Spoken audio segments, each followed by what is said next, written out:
have my cheat sheet with me, so I'll try to follow along. Come right ahead. Make way.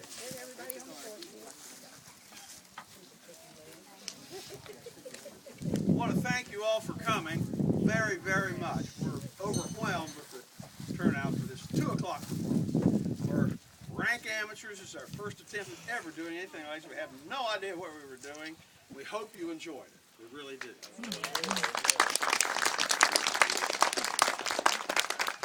I have a character update for you. Perry Conley back there. Right after this, he was in charge of a group of moccasin rangers, about 20, 25 of them. They heard that there was a company of Union soldiers coming from Camp Pierpoint in Elizabeth up the Little Kanawha River to arrest Confederates and disrupt lines of communication. They stopped at Peter Sauerborn's there at the Big Bend. Yeah, they called it Big Bend Fort. It was his house and barns, but it was a mail drop and supply depot just about where the bridge, the Anna Maria Bridge, crosses the river.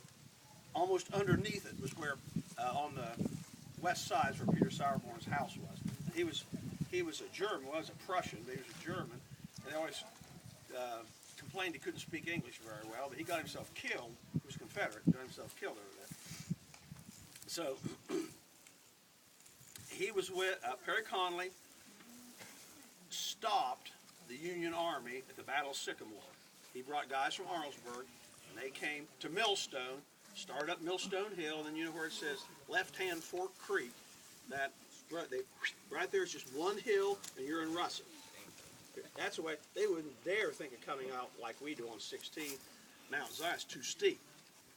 So the Union Army had come up to Russet, turned up Steer Creek, and then up Sycamore, and stopped there at the forks of Sycamore at Adonijah McDonald's to eat lunch. And Perry Conley brought his fellows in, and they had about a 45-minute to an hour firefight, and the Union soldiers stopped and turned around and went back. And they ran Confederates ran out of ammunition. That was a big problem. Then the United States government said, we've got to do something about central West Virginia, especially Calhoun County, Moccasin Rangers, the Nighthawk Rangers over in Roane County. So they sent a lot of soldiers in, and Moccasin Rangers went up the West Fork, up Walnut, and some of them up Left Hand, over the hill, down on the Duck, through to Webster County, through Braxton to Webster County. And they thought they were safe. And no one knows why. They didn't have spies out exactly. They weren't protecting themselves, thought they were perfectly safe. They were in Upper Glade. If you've been to Webster County High School, right near there, they were camped. And the Union Army came in, surrounded them, and wiped them out. And that's where Perry Conley died, 1862. In the Union contingent that was there was his brother James. His brother James and Cornelius were both in the Union Army. Remember talking about brother against brother? And so that's what happened to Perry. I have some other people that are going to talk to us, right? Go. My husband, Perry Hays, he and George Silcott, who was married to my sister, they were both taken prisoners of war in 1862, and they were in Camp Chase in Ohio for their term of imprisonment.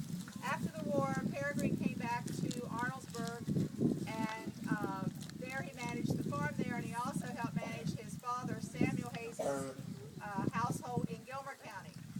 Eventually, the Hays family moved to Gilmer County, and Peregrine bought land that and helped establish the Glenville Normal School, which became Glenville State College eventually. And he and his Peregrine and Louisa moved into Samuel Hays' home, which was it was called the Old Brick, and it was located where the Rite Aid is located now in Gilmer County. Louisa died in 1899 at the age of 77, and Peregrine died in 1905 at the age of 84, and they're buried in the Hays Family Cemetery in Glenville. Nancy? Now I know y'all been very worried about me and what happens to me. I ain't so good with my dates, but sometime after my brother-in-law was killed and I became my life as a spy, I was captured and held by the Home Guards And because I was so dangerous to them, I was kept all by myself.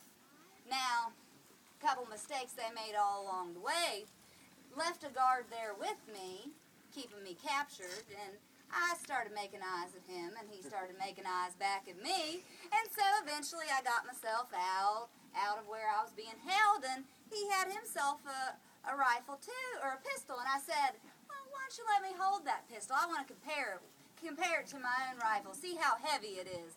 Well, that'd be the last mistake he ever made, because I shot him right there.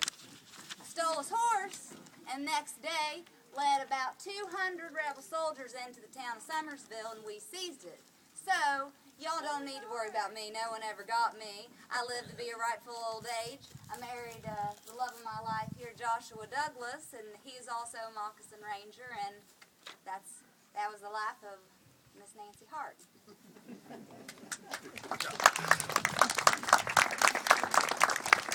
Anybody have any questions? Anything? Can we say something about the Jarvis? Yes, here. Go on. I'm sorry. Okay, that's okay. We're Thomas Figgins and Aisley Conley Jarvis. Our son Thomas P. fought in the Civil War. He and his first wife had 5 kids, and his first wife passed away. He later married Labanna Jane. He and Labanna had 15 kids. The youngest of those was Spencer Doc Jarvis. That was his store, and was Spencer Doc's daughter wrote the book Labanna Jane, the legend of Mammy Jane. So maybe some of you all know that.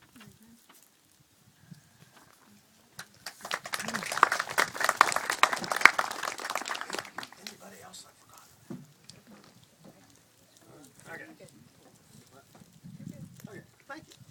Any questions? Anybody? Something we haven't covered. Yeah, what about my relative? Downses? Yeah, that old man down at Arnoldsburg. Yes. George Downs. Yeah, tell me about him. Okay, he was a captain in the regular Confederate Army. He was a moccasin ranger. Then he joined the Confederate Army, and he was a major. He's buried there atop Millstone Hill, and he was the highest-ranking Calhoun on either side. So I'll give autographs. George Downs was a major player. He was a recruiter, and he was a commander, fought in battles all over the East, he and his outfit. And the other things. Let's have a sermon from the Reverend down here. It'll be a short sermon. Followed by baptizing. Yeah.